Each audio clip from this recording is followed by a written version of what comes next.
Hello అండి. అందరికీ నమస్తే. వెల్కమ్ బ్యాక్ టు సౌజీ జయరామ్ యూట్యూబ్ ఛానల్. హాయ్ అండి. అందరూ ఎలా ఉన్నారు? ఈరోజు ఒక మంచి వీడియో అండి. మా విలేజ్‌లో బాబావారి విగ్రహ ప్రతిష్ఠ అయితే జరుగుతుందండి. మీకు అది చాలా దగ్గర నుండి నేను చాలా వివరంగా చక్కగా చూపిస్తానండి. అలాగే ఊరేగింపులు, నెక్స్ట్ అలాగే వచ్చిన చుట్టాలు, అలాగే ఆఫ్టర్‌నూన్ భోజనాలు ఎలా జరిగింది, ఏంటి మొత్తం చూపిస్తాను. అంటే చాలామంది బాబా విగ్రహ ప్రతిష్టలకి ఇంకా వేరే స్వామి ఏ విగ్రహ ప్రతిష్టలకైనా వెళ్తూ ఉంటారండి. చాలా ఊర్లకి మనం వెళ్తూ ఉంటాము. కానీ ఏంటంటే ఆ ముహూర్తానికి, ఆ సమయానికి ఆ గర్భగుడిలో ఉండి అందరూ చూడలేరండి. అంటే దూరంగా ఉండొచ్చు, మనకి కనిపించకపోవచ్చు, టైంకి మనం వేరే ఊరు నుంచి వెళ్ళకపోవచ్చు. ఇలా జరుగుతూ ఉంటుంది కదా! సో, అది నేను ఈరోజు మీకు కళ్ళకు కట్టినట్టుగా నేను గర్భగుడిలో దగ్గర ఉండి చూపిస్తానండి. వీడియో స్కిప్ చేయకుండా చూడండి. ఫస్ట్ టైం ఎవరైనా మన ఛానల్ చూస్తుంటే ప్లీజ్ సబ్స్క్రైబ్ చేయండి, లైక్ చేయండి, షేర్ చేయండి.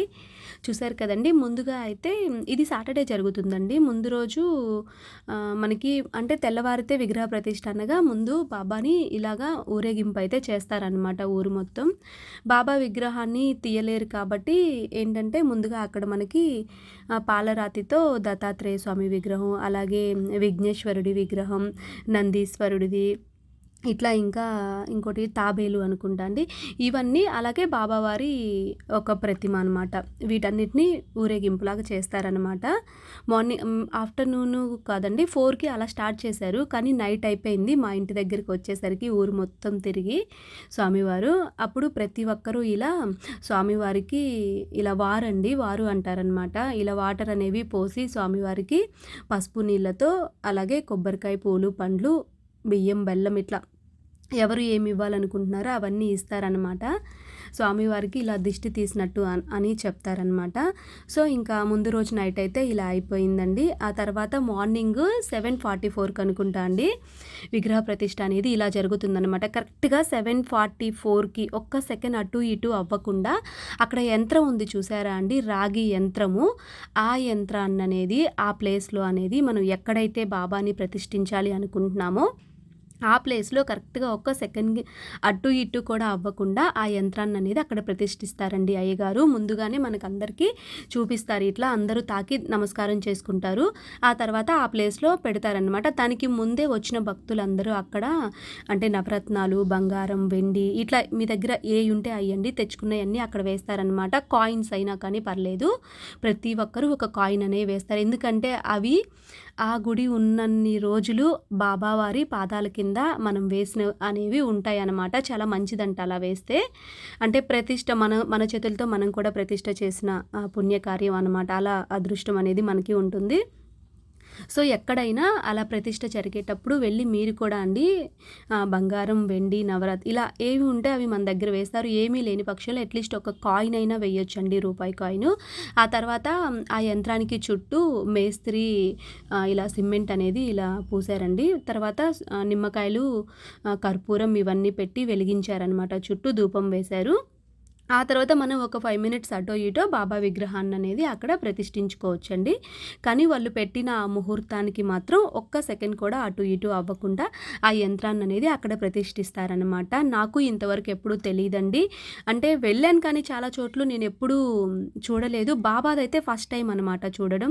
ధ్వజస్తంభాలకి అలాగే మనకి టెంపుల్స్ ఓపెనింగ్ ఇలా వెళ్తూ ఉంటాం కానీ మనం వెళ్ళే టయానికి అది అయిపోవడం, ఇట్లా జనాలు అందరూ తోసేయడం, వెనకెక్కడో ఉండిపోవడం ఇలా జరుగుతుందనమాట.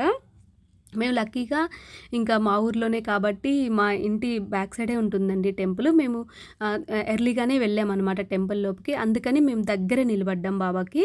సో, అందుకని నేను ఇంత దగ్గర నుంచి మీకు చూపియడానికి అవకాశం వచ్చిందండి. చూడని వాళ్ళు ఇలా అయినా చూస్తారు కదా!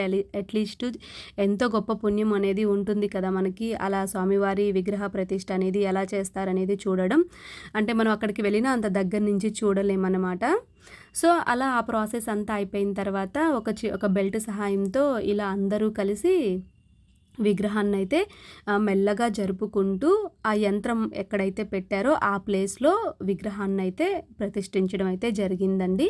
ఇంకా ఆ తర్వాత ఏంటంటే మళ్ళీ చక్కగా అక్కడ పాలరాతి స్టోన్స్తో తర్వాత చేస్తారేమో, ముందైతే ఆ యంత్రం పైన బాబావారిని అయితే ప్రతిష్ఠించడం జరిగింది ఆ ముహూర్తం టయానికి. చూసారు కదా ఎంత చక్కగా ఉన్నారు కదండి బాబావారు. పాలరాతి విగ్రహం చాలా బాగా అనిపించింది. ఫేస్ కానీ అసలు ఆ రూపం కానీ చాలా చక్కగా కుదిరిందనమాట. చూడడానికి 2 కళ్ళు సరిపోవట్లేదు బాబావారిని. ఇంకా తర్వాత భక్తులందరూ వచ్చారండి. మధ్యాహ్నం హారతి జరిగింది. బాబావారిని అలంకరించారు. ఇంకా కొబ్బరికాయలు అవి కొట్టుకొని ప్రదక్షిణలు చేసి దర్శనం చేసుకునే వాళ్ళు చేసుకొని వెళ్ళారండి. ఆ తర్వాత ఇలా ఫుడ్ అయితే పెట్టారండి. చాలా ఐటమ్స్ పెట్టారు. దాదాపు 7,000 పైన జనం అయితే వచ్చారండి భక్తులు, చుట్టాలు, ఇళ్ళకి అందరూ. ఇలా వచ్చిన వాళ్ళందరికీ శారీస్ అయితే ఇచ్చి పంపుతారండి. పసుపు పూసి బొట్టు పెట్టి చుట్టాలని పిలుచుకుంటారు కదా అందరూ, వాళ్ళందరికీ అలా శారీస్ అయితే పెడతారనమాట ఆ రోజు. నెక్స్ట్ మా ఇంటి బ్యాక్ సైడే ఉంటుందండి బాబా టెంపుల్. అందుకే భోజనాలు కూడా మా ఇంటి ముందే అంతా జరుగుతూ ఉన్నాయన్నమాట చుట్టూ.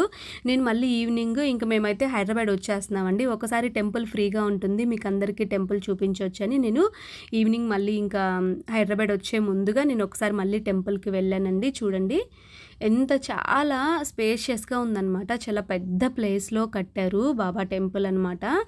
చూసారు కదా, ఇలా మనం ప్రదక్షిణ చేయడానికి కూడా చాలా వీలుగా ఉండేలాగా మొత్తం ఎక్కడ మట్టి అంటుకోకుండా అన్ని రాళ్ళు వేసి చక్కగా చుట్టూ ప్రహరీ గోడతోటి ఎంత చక్కగా పెట్టారు చూసారు కదా. మనకి స్టార్టింగ్లో ఇటు రైట్ సైడ్ ఏమన్నా గణపతిని, అటు లెఫ్ట్ సైడ్ ఏమన్నా దత్తాత్రేయ స్వామిని ఇలా ప్రతిష్ఠించారు. అక్కడి నుంచి మనం లోపలికి వస్తే నందీశ్వర స్వామి ఉంటారు, తర్వాత బాబావారి విగ్రహం అనమాట. చూసారా ఎంత స్పేసియస్గా అండి. ఒక 500 మెంబర్స్ అయినా టెంపుల్లో కూర్చోవచ్చు అన్నంత స్పేసియస్గా చాలా బాగుందన్నమాట. చూసారు కదా, ఇంకా అప్పటికి కూడా ఇంకా భోజనాలు పాపం తింటూనే ఉన్నారు, వండుతూనే ఉన్నారండి. అంటే జనాలు వస్తూనే ఉన్నారనమాట. ఇంకా బ్యాక్ సైడు అట్లా అంటే టెంపుల్ చుట్టూరు చాలా స్పేస్ ఉంటుంది, అందుకని చెప్పి అక్కడ అలా భోజనాలు అయితే పెడుతూ వచ్చిన జనాలకి ఎలాంటి ఇబ్బంది కలగకుండా చేశారనమాట. సో ఫైనల్గా అయితే ఇలా ఉందండి బాబావారి విగ్రహం. చూడండి ఎంతో పుణ్యం కదండి, బాబా విగ్రహ ప్రతిష్ఠ అనేది అందరం చూడలేమన్నమాట. ఇలా మీ అందరికీ కూడా నేను ప్రతిష్ఠ దగ్గర నుంచి బాబావారి అలంకరణ మొత్తం చూపించాలని చెప్పి ఇంత దగ్గరగా తీశాను. అలాగే అక్కడ 3 days నుంచి ఇలా హోమాలు కూడా జరుగుతున్నాయండి. బాబా టెంపుల్ పక్కనే మాకు శివాలయం కూడా ఉంటుందన్నమాట. అక్కడ ఇలా హోమాలన్నీ రకరకాల హోమాలన్నీ జరుగుతూ ఉన్నాయి 3 days నుంచి. చాలా అంగరంగ వైభవంగా, చాలా ఘనంగా కొన్ని వేల మంది భక్తుల జన సమూహంతో బాబావారి విగ్రహ ప్రతిష్ఠ అయితే జరిగిందండి. చాలామంది, నేనైతే ఫస్ట్ టైం అండి చూడడం, ఇంతకుముందు ఎప్పుడూ చూడలేదన్నమాట. నాలాంటి వాళ్ళు ఎంతో మంది ఉంటారు కదా, అందరికీ చూపించాలనే ఉద్దేశంతో నేను అంతమంది జనాల్లో కూడా దగ్గరగా ఉండి ప్రతిష్ఠ దగ్గర నుంచి మీకు అంతా చూపించాలని అట్లా ఇది మొత్తం అయితే తీశానన్నమాట. చూశారు కదండి, బాబా వారి విగ్రహ ప్రతిష్ఠ అనేది చూడడం అసలుకి 2 కళ్ళు సరిపోలేదు. చాలా హ్యాపీగా అనిపించిందండి. ఆ యంత్రం పెట్టే టైంకి అయితే అసలుకి గూస్ బంప్స్ వచ్చాయన్నమాట బాడీ మొత్తం. చాలా హ్యాపీగా అనిపించింది. చాలా బాగా జరిగిందండి. మీ అందరికి కూడా, మాతో పాటు మీ అందరికి కూడా బాబావారి ఆశీస్సులు ఉండాలని కోరుకుంటూ, వీడియో నచ్చుంటే తప్పకుండా సబ్స్క్రైబ్ చేయండి, లైక్ చేయండి, షేర్ చేయండి. Thank you for watching. Video ఎలా అనిపించిందో కామెంట్ చేయండి. Thank you.